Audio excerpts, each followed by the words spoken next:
The Holy Gospel according to St. Matthew, the 9th chapter. Glory to you, O Lord.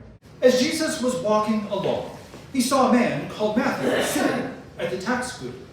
And he said to him, "Follow me." And he got up and followed him. As he sat at dinner in the house, many tax collectors and sinners came and were sitting with him and his disciples. When the Pharisees saw this, they said to his disciples, "Why does your teacher eat with tax collectors and sinners?" But when he heard this, he said, "Those who are well have no need of a physician, but those who are sick. Go and learn what this means. I desire mercy, not sacrifice. For I have come to call not the righteous, but sinners." While he was saying these things to them, suddenly a leader of the synagogue came in and knelt before him, saying, "My daughter has just died, but come and lay your hand on her, and she will live." And Jesus got up and followed him with his disciples. Then suddenly a woman who had been suffering from hemorrhages for 12 years came up behind him and touched the fringe of his cloak. For she had said to herself, "If I only touch his cloak, I will be made well."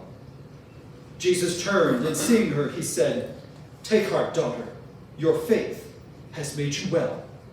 And instantly the woman was made well. When Jesus came to the leader's house and saw the flute players and the crowd making a commotion, he said, "Go away, for the girl is not dead, but sleeping." And they laughed at him. But when the crowd had been put outside, he went in and took her by the hand, and the little girl got up. And the report of this spread throughout that district. The Gospel of the Lord. Praise to you, O Christ. You may be seated.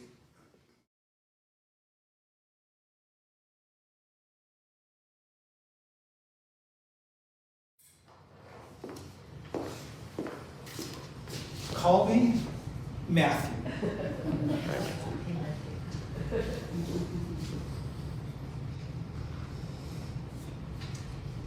It was a day I will never forget.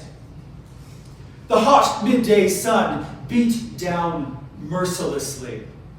I was fortunate enough to be able to hide in the shade of my tax booth, but my guard that I had hired was not so lucky.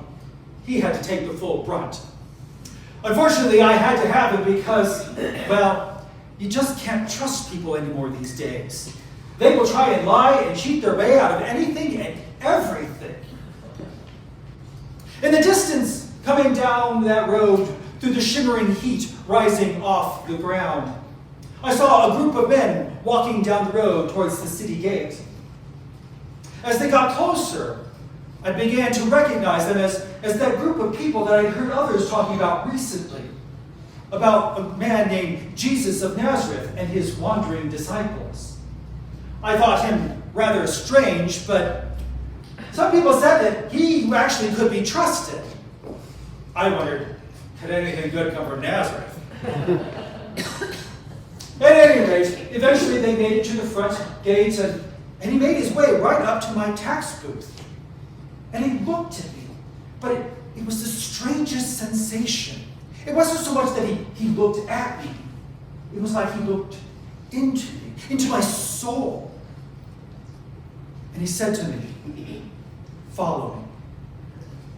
And before I knew what I was doing, I was gathering up all of my stuff. And I wasn't just simply following him. I was inviting him and all his disciples to dinner. Well, decided to make the best of it. I thought I'd invite my friends over and we could all see together just who is this Jesus? Is he really one of these trustworthy people that they talk about? While we were reclining at dinner in my courtyard, a group of Pharisees walked along. And you know how they love to put their noses into other people's business, right? Well, one of them said to one of his disciples in a really snide way, "Why does your master eat with sinners and tax collectors?" You know, as if to suggest with that tone of voice that says, with those people. Those Pharisees could be such hypocrites, always looking down on other people, treating them like trash as if they were God's gift to all creation. Jesus heard them and said to them, The well do not need a physician, but the sick do. Go and learn what this means. I desire mercy, not sacrifice. And I thought to myself, you tell them, Jesus. You tell those Pharisees where to go. You tell them. And at that moment, I suddenly realized that Jesus, while he was saying those words to the Pharisees, he said them looking at me. Those words were for me as well. I was about to protest, but there was Jesus looking not just at me, but in me. And in that moment, I knew that Jesus' words were true. I, like the Pharisees, was a hypocrite too. I wanted people to act a certain way while letting myself off the hook. And in that moment, in that very moment, I realized I could not live my life in the same way any longer. Just then, the local leader of the synagogue burst into my courtyard, which I thought was rather strange considering how many sermons he preached about telling people to stay away from people like me. But there he was, in my courtyard, there at Jesus' feet, tears streaming down his face as he begged Jesus, saying, "My little girl's just died.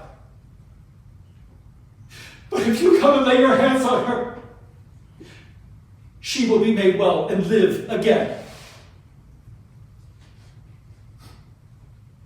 Immediately, Jesus got up and followed him, as did I and that whole crowd of people who were curious to see what exactly was going to happen. Along the way, as we were going as a crowd, Jesus suddenly stopped and turned around. And we all saw and gasped in horror at what we saw. There was a woman crouched down, touching the fringe of Jesus, a rabbi's cloak, in public. Now, we all knew who this woman was, that she was an unclean woman. And we all knew what the laws of Moses said about how it is that women were not supposed to touch the cloak, even the fringe of a cloak of a man, and especially not of a rabbi, in public. We all knew that the law of Moses said that a woman like this should be stoned immediately. All eyes turned to Jesus to see what he would say and do. And looking at the woman, he said to her, "Take heart, daughter. Your faith has made you well." And he reached out to her. And this woman, who had been bent in pain and suffering for 12 long years, her life bleeding away, she stood up, straight, healed. And in that moment, I remembered Jesus' words. I desire mercy, not sacrifice. Here it was that we were all prepared to stone her, to sacrifice her in the name of law and good order. And Jesus offered her mercy. She had sacrificed her life fortune in search of a cure. And Jesus' mercy delivered her, changing her life forever.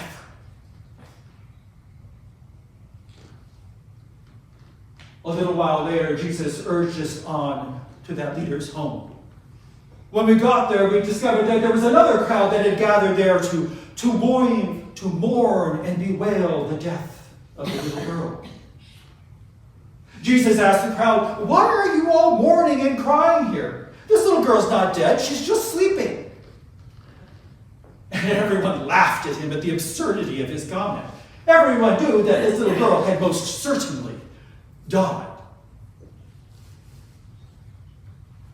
Unperturbed, Jesus shooed everyone out of the house except for the father and mother. Outside, we were all left wondering and perplexed what it is that could possibly be going on inside that home. But a short while later, the father came out, clutching his daughter and shouting, "She lives!"